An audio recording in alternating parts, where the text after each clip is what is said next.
కవిత్వంతో పాటు సిద్ధారెడ్డి గారిలో నాకు బాగా నచ్చింది వ్యక్తిత్వం. వారితో నాకు 2 దశాబ్దాల సాన్నిహిత్యం ఉంది. 2004 నుంచి ఇప్పుడు 2024 వరకు దాదాపు 20 ఏళ్ల పాటు చాలా దగ్గరగా వారిని చూశాను, వారితో పనిచేసే అవకాశం నాకు లభించింది. అయితే వ్యక్తిత్వం అనేది ఎప్పుడు బయటకు వస్తుందంటే సమయం సందర్భం వచ్చినప్పుడు మనిషి యొక్క నిజస్వరూపం బయటకు వస్తుంది. ఈ రోజుల్లో ఏంటంటే ఒకరి మెప్పు పొందడానికో, ఒక పదవి పొందడానికో,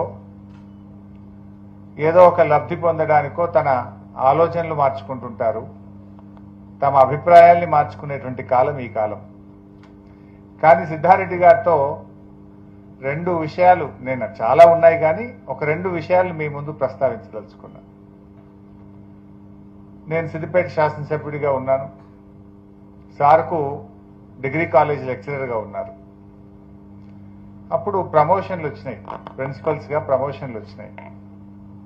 సార్ చాలా సంశయిస్తూ ఉన్నారు, ప్రమోషన్ తీసుకోవాలా వద్దా అని. ఆ సందర్భంలో నేను కలిస్తే, సార్ మీరు తప్పకుండా ప్రమోషన్ తీసుకోవాలి అని నేను ఏదో ప్రోత్సహించాను.